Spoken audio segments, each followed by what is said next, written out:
హల్లెలూయా హల్లెలూయా. మన ప్రభువగు యేసుక్రీస్తు శిలువ యందు మాత్రమే గొప్పగా చెప్పుకొందును. ఏలయన ఆయన శిలువ మూలముననే నాకు ఈ లోకము, నేను ఈ లోకమునకు శిలువ వేయబడితిని. హల్లెలూయా హల్లెలూయా. పితా, పుత్ర, పవిత్రాత్మ నామములో మీకు శాంతి కలుగునుగాక. సెప్టెంబర్ 15వ తేదీ 2024 సంవత్సరం. సామాన్య కాల 24వ ఆదివారము. నన్ను మోదు వారికి నేను నా వీపును అప్పగించితిని. మొదటి పఠనము యెషయా గ్రంథము 50వ అధ్యాయము 4వ వచనము నుండి 9వ వచనము వరకు. ప్రభువైన దేవుడు నాకు బోధచేయు శక్తిని అనుగ్రహించెను. నేను అలసిపోయిన వారిని ఓదార్చుటకు గాను ఆయన నాకు సంభాషణ శక్తిని దయచేసెను. శిష్యులు వినినట్లుగానే నేనును వినుటకై ప్రతి ఉదయమున ఆయన నాకు విను బుద్ధిని పుట్టించెను. ప్రభువైన దేవుడు నాకు జ్ఞానమును దయచేసెను. నేను ఆయనకు అడ్డు చెప్పలేదు, ఆయన మాట పెడచెవిని పెట్టలేదు. నన్ను మోదువారికి నేను నా వీపును అప్పగించితిని. వారు నా గడ్డపు వెంట్రుకలను లాగివేయుచుండగా నేను ఊరకుంటిని. నా ముఖము మీద ఉమ్మివేసి నన్ను అవమానించుచుండగా నేను నా ముఖమును దాచుకొనలేదు. ప్రభువైన దేవుడు నన్ను ఆదుకొనును కావున వారు కలిగించు అవమానములు నన్ను బాధింపజాలవు. నేను నా ముఖమును చెకుముకి రాయివలే గట్టి చేసుకొంటిని. నేను నగుబాట్లు తెచ్చుకోనని నాకు తెలియను. నన్ను నీతిమంతునిగా ఎంచువాడు నా పక్షమున ఉన్నాడు. నా మీద ఎవడైనా నేరము మోపదలచినచో అతడును నేనును కలిసి న్యాయస్థానమునకు పోయెదము. నా ప్రత్యర్థి తన అభియోగమును రుజువు చేయునుగాక. ప్రభువైన దేవుడు నా పక్షమున ఉండగా నేను దోషినని నిరూపింపగల వాడెవడు? నా ప్రత్యర్థులు చిమటలు కొట్టిన బట్టవలే క్షీణించి పోవుదురు. ఇది ప్రభువు వాక్కు. సర్వేశ్వరునికి వందనములు. ప్రత్యుత్తర గీతము. కీర్తనల గ్రంథము 116వ అధ్యాయము 1 నుండి 2, 3 నుండి 4, 5 నుండి 6, 8 నుండి 9 వచనములు. అందరూ నేను ప్రభువు సన్నిధిలో జీవవంతుల లోకంలో సంచరించెదను. ప్రభువు నా మొర వినును కనుక నేను ఆయనను ప్రేమింతును. ఆయన నా విన్నపమును ఆలకించును. నేను మొర పెట్టినప్పుడెల్లా నా జీవితకాలమంతా ఆయన చెవియొగ్గి ఆలకించును. అందరూ నేను ప్రభువు సన్నిధిలో జీవవంతుల లోకంలో సంచరించెదను. మృత్యుపాశములు నన్ను చుట్టుకొనెను. పాతాళ వేదనలు నన్ను చుట్టుముట్టెను. భయవిచారములు నన్ను క్రమ్ముకొనెను. అప్పుడు నేను ప్రభువునకు మొరపెట్టితిని. ఓ ప్రభూ, నీవు నన్ను రక్షింపుము అని వేడుకొంటిని. అందరూ నేను ప్రభువు సన్నిధిలో జీవవంతుల లోకంలో సంచరించెదను. ప్రభువు దయాళుడు, న్యాయవంతుడు, మన దేవుడు జాలికలవాడు. ప్రభువు నిష్కపట హృదయులను కాపాడును. నేను ఆపదలోనున్నప్పుడు ఆయన నన్ను ఆదుకొనెను.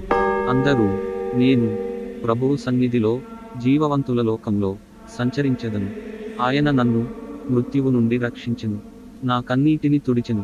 నన్ను జారి పడిపోనీయడయ్యెను. కనుక నేను ప్రభువు సన్నిధిలో జీవవంతుల లోకములో సంచరింతును. అందరూ నేను ప్రభువు సన్నిధిలో జీవవంతుల లోకంలో సంచరించెదను. క్రియలు లేని విశ్వాసము నిర్జీవమే. 2వ పఠనము. అపోస్తలుడైన పునీత యాకోబు గారు వ్రాసిన లేఖ. 2వ అధ్యాయము 14వ వచనము నుండి 18వ వచనము వరకు.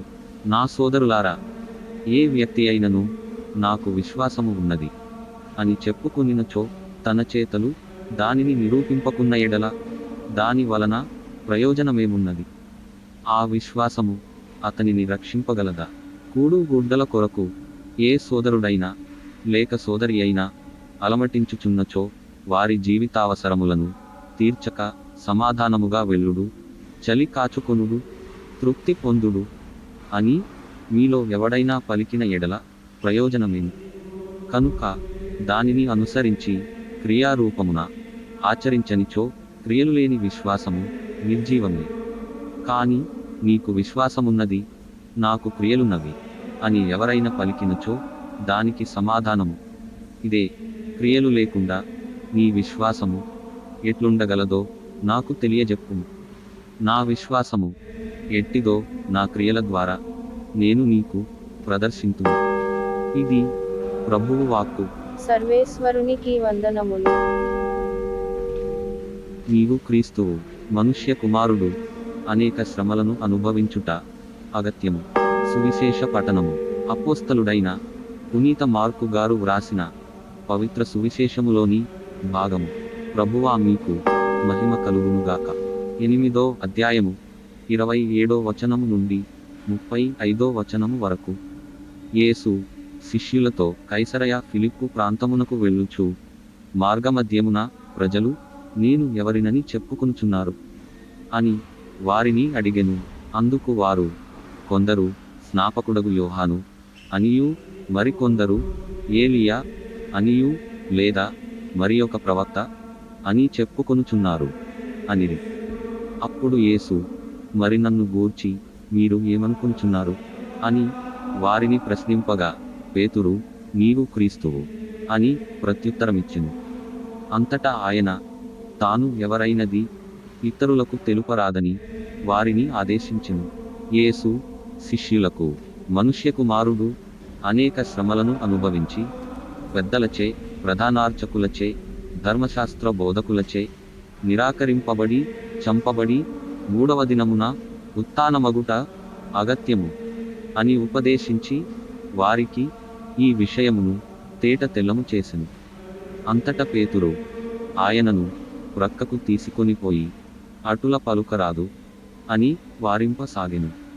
యేసు శిష్యుల వైపు తిరిగి పేతురును చూచి, సైతాను, నీవు వెనుకకు పొమ్ము. నీ భావములు మనుష్యులకు సంబంధించినవే కాని దేవునికి సంబంధించినవి కావు అనెను. అంతట యేసు జనసమూహములను శిష్యులను చేరబిలిచి, నన్ను అనుసరింపకోరువాడు తనను తాను త్యజించుకొని తన శిలువను మోసికొని నన్ను అనుసరింపవలయును.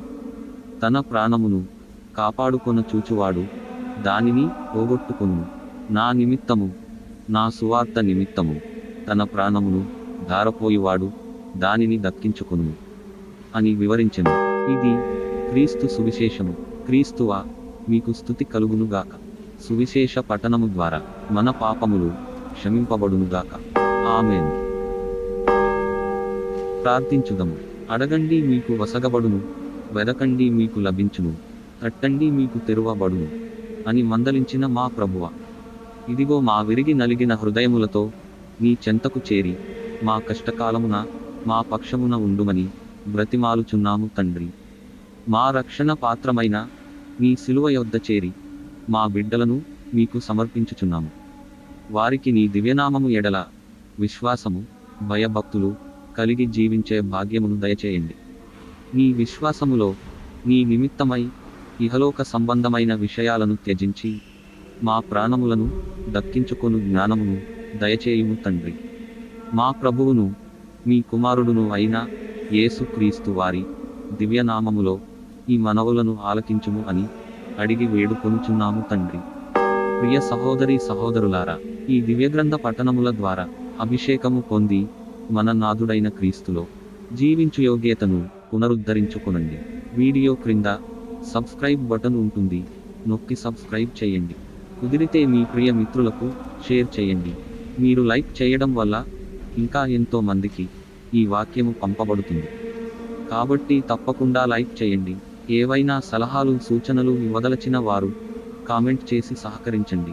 ప్రభువైన క్రీస్తుని ప్రేమ మీకు, మీ బిడ్డలకు తోడైయుండుగాక. పరిశుద్ధ పరమ దివ్య సప్రసాదమునకు సదాకాలము ఆరాధన స్తుతియు స్తోత్రములు నమస్కారము కలుగునుగాక. పితా పుత్ర పవిత్రాత్మకు మహిమ కలుగునుగాక. ఆదిలో కలిగినట్లు ఇప్పుడును మరెప్పుడును సదాకాలము కలుగునుగాక.